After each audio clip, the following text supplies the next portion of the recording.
Hello Aries, Sun, Moon Rising, and Venus Signs. Kamusta kayo? Sana po ay nasa mabuti kayong kalagayan. Welcome back po sa Star Tarot. At kung bago kayo rito, welcome din po kayo. Please subscribe, like, share my videos, and leave me a comment kung naka-resonate po kayo. Thank you. Aries, first card, we have Cauldron. Ayan. So, merong opportunity na dadating dito sa inyo, Aries, na magkakaroon kayo ng pagkakataon dito to create something new in your life. Merong opportunity na makakapagsimula ka ng bagong chapter, no, sa buhay nyo. So, this could be something na related sa creativity ninyo, related sa mga talent ninyo, gifts ninyo, o pwedeng meron kayong sisimulang bagong endeavor or mag-venture kayo into something na po pwedeng related, no, sa inyong kakayanan, sa inyong mga talents, skills, and gifts. No? So po pwedeng ganun. At feeling ko dito, this is like parang you're going to be working so hard on this. Talagang this could be something na gustong-gusto ninyong gawin. Kaya talaga mag-e-effort kayo. No? Pagsisikapan nyo talaga to na mapagtagumpayan kung ano man ito. No? This is very exciting, no, Aries. May bagong venture, no? O pwedeng related ito sa, parang meron akong napipick up na pagluluto. So, maaaring kayo ay magbe-business siguro ng kainan, restaurant, mga gano'n, 'di ba? Mga gano'ng klase, no? So, maaaring 'yun ang ano ninyo, yung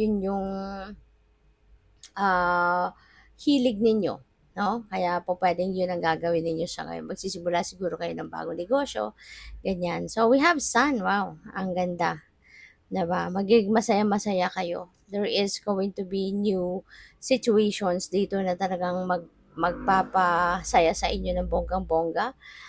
There is joy, happiness na mararanasan kayo. Magiging masaya ang pakiramdam ninyo.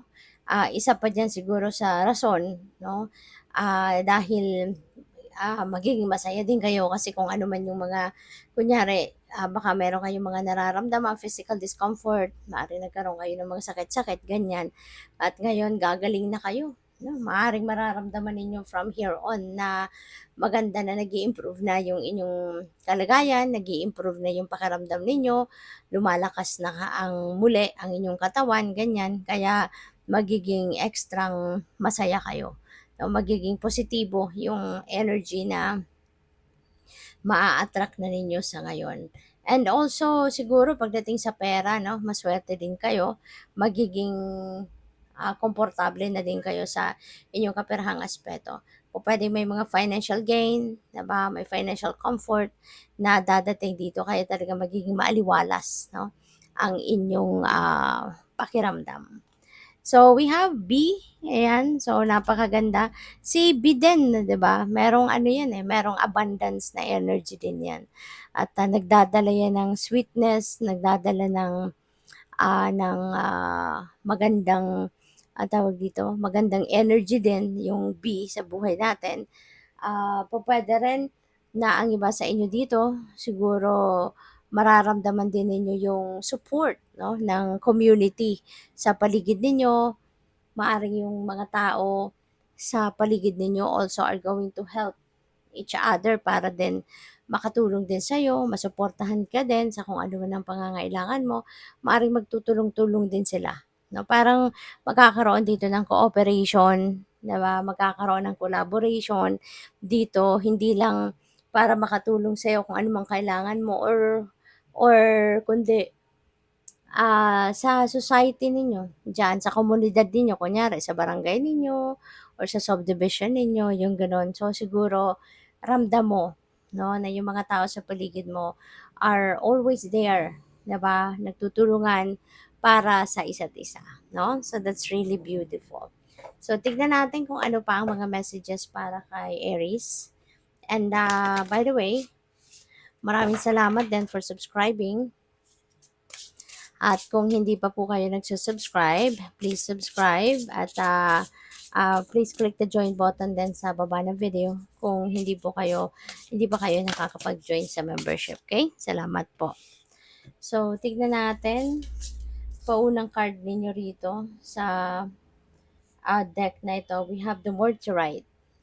So, for Aries, maaari no na for the month of September, parang mag-aano kayo, magde-declutter kayo. Maybe you are preparing for something big, no? Pupuwedeng meron ditong nararamdaman kayo na merong blessing na paparating, something malaking blessing. Kaya in order for you to have enough room sa buhay mo para sa mga dadating na biyaya, kaya maglilinis ka, magde-declutter ka, magtatanggal ka ng kalat, 'no? Hindi lang sa buhay mo, kundi pati sa physical living space ninyo, you know? Kunyari, 'di ba, example lang, kung meron kang gustong bilhin, meron kang magsho-shopping ka kunyari furniture, 'di ba? So in order for you to bring that home 'no, na bagong furniture, siyempre maghahanap ka ng lugar sa bahay mo, 'di ba, na paglalagyan nito. Kaya kung masikip na yung bahay ninyo, punong-puno na ng gamit, 'di ba, maghahanap ka ng something na hindi mo na masyadong ginagamit or hindi naman talaga ginagamit at all, at tatanggalin mo na 'yan so that magkakaroon ka ng bagong lugar para doon sa bagong furniture na bibilhin mo. So, parang gano'n lang 'no, ang gagawin mo ngayon sa buhay ninyo.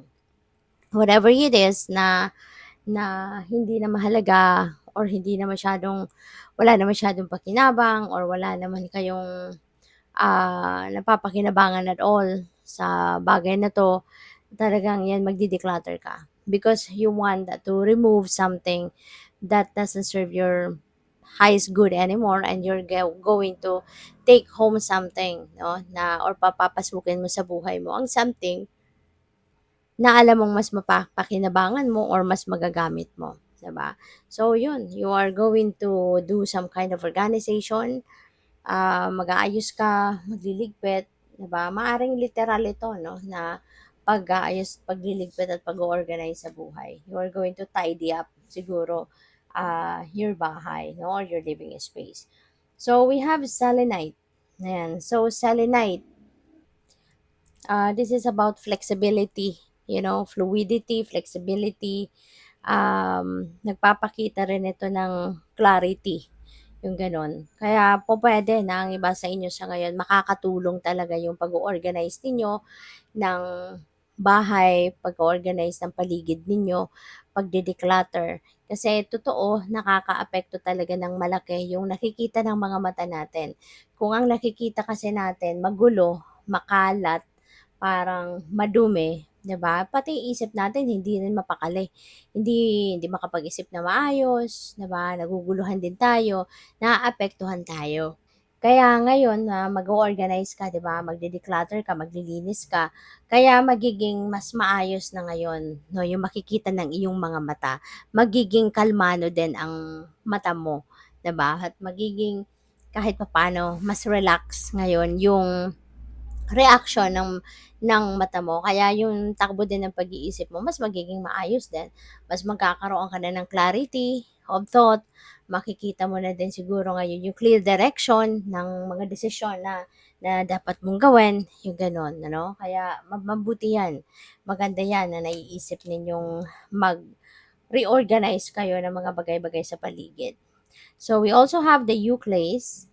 So, reminder ito para sa'yo, Aries, no, na higit kanino man, sa paligid ninyo, higit sa ano pa man, ang mas dapat na pagtiwalaan din ninyo aside from your intuition, mas dapat pagtiwalaan mo din yung sarili mo mismo. 'Di ba? Kasi ano ka na, marami ka ng pinagdaanan sa buhay. You have gained a lot of wisdom. You already have gained a lot of lessons in life. Ang dami mo nang napagdaanan sa buhay na napagtagumpayan mo. Nakarating ka na dito sa puntong ito ng buhay mo na ano ka na, seasoned ka na in life kumbaga 'no, in terms of life experiences. Kaya ang dami mo ng alam sa buhay. Kumbaga ano ka na, seasoned ka na, 'di ba? Kaya gamitin mo na lang 'yun.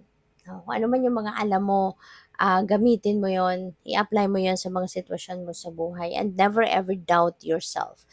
Wag, excuse me po, wag na wag mong pagdududahan yung sarili mo, wag mong pagdudahan yung kakayanan mo at yung kaalaman mo. Kasi ang dami mo ng pinagdaanan at ang mga natutunan mo niyan is through experience. Diba? At di ba nga may kasabihan na experience is the best teacher. Kaya wag mong pagdudahan yung mga natutunan mo out of your experiences in life in the past. So, your next message is aquamarine. So, parang alam mo parang ano kayo rito, mas lalalim pa siguro ngayon Aries yung realizations, ninyo about sa kung gaano nakalayo yung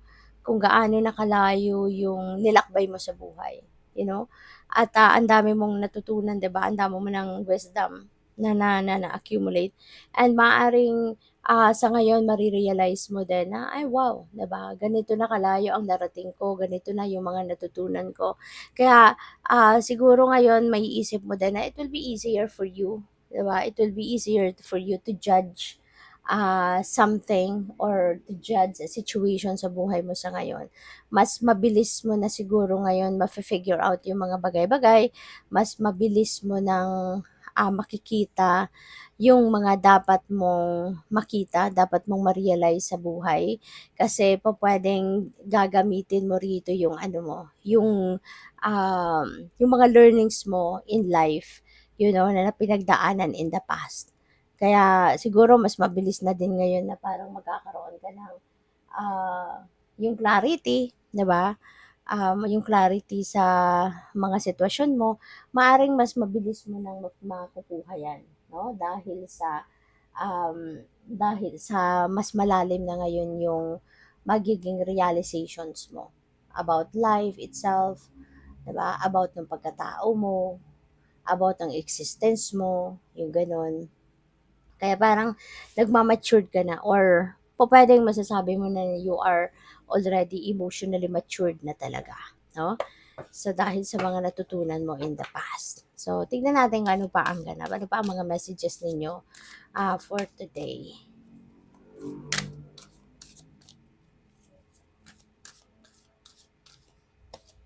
So, we have fork and the road. Ayan. So, huwag kayong mag-alala kasi meron kayong dalawang clarity cards, 'di ba?